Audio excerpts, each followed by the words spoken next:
You're listening to Soap Dirt, the latest in television entertainment news.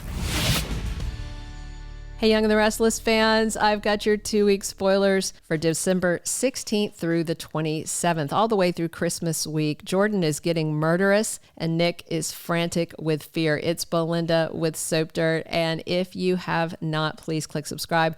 Let's get started with this 2-week action starting on Monday, December 16th. So we have Alan Laurent at Sharon's place doing hypnosis. Michael and Nick are there. Mariah shows up later. Sharon knows this is iffy, but he goes ahead and he puts her under. Alan takes her back to the day of the crash, and Sharon remembers a truck ran her off the road and then ran Phyllis off the road. And Sharon, comes back from the hypnosis and shares the memory with them. She wants Alan to get back into her brain and uncover more, but he refuses because this was already so hard. And Michael says Phyllis saw that truck too, so he is ready to trigger a search for this. Her memories are not admissible in court, but if they can find that truck and the driver, that may shake something loose, because Nick already wonders if that's the same person that was messing with her meds. We see more of Ian meeting Jordan in prison while he is being a minister. He's just trying to get time cut off his sentence, and they found out they both hate the Newmans. They both feel like they lost daughters to the Newmans. She lost Claire, he lost Mariah, she lost her sister Eve. So they plan a future of revenge, and Ian spends some time eavesdropping on Mariah and Tessa talking to Claire while Jordan is thinking back on this prison flashback. And Ian finds out Sharon is getting hypnotized, and then he realizes, okay, Mariah and Claire are friends. I can use this. He heads back and tells Jordan that he's going to befriend Tessa, Mariah's wife, because she doesn't know who he is. And while Ian is doing that, he expects Jordan to go kill off Sharon, because she is getting hypnosis to recover her memories, and that means she's going to recover the night of the murder, probably. And I have no doubt that Jordan was in the room, maybe Ian too, but probably just Jordan. Phyllis and Billy spend some time talking. She's snarky about Sally, and he doesn't like it. Billy wants to enroll her in his revenge plan to set Nikki up to fail at Chancellor. Phyllis is very worried about the risk because her kids have just gotten back to where they're talking to her after her faking her own death. So she's got to think about it some more. Tuesday, December 17th, we have Diane vowing that she will prove herself at Jabot. She's back, but not in her old role. Kyle has that co-CEO role. She has Glissade, which is going to be rebranded as Jabot Classic. Billy comes back to Jack, and his big brother stands firm with him. I don't know if he is still asking about working at Jabot. I think Diane wants him at Jabot Classic with her to keep an eye on him. And Claire is officially making her new start at Chancellor. She's going to be Nikki's assistant for a little while, but Nikki and Victor have big plans for her, and Nikki's there to get it all started. Wednesday, December 18th, Jack and Tracy spend some time talking about Abbott family history and Christmases of their shared past. Nikki offers some advice to Victoria, some words of wisdom. Maybe it's about Claire. Maybe it's about Cole. I mean, Cole and Victoria are getting closer. We don't see a lot of them lately, though.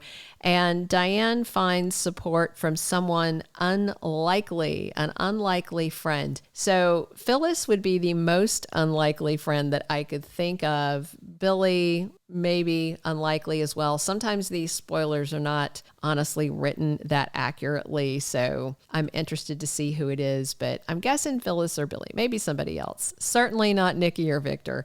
Thursday, December 19th, we've got Nate and Amy meeting with private investigator Denise Tolliver. And again, another badly written spoiler. They ask her to find Damian. Well, that's what she was already doing. So maybe the person writing the spoilers doesn't actually watch the show. over at CBS Daytime.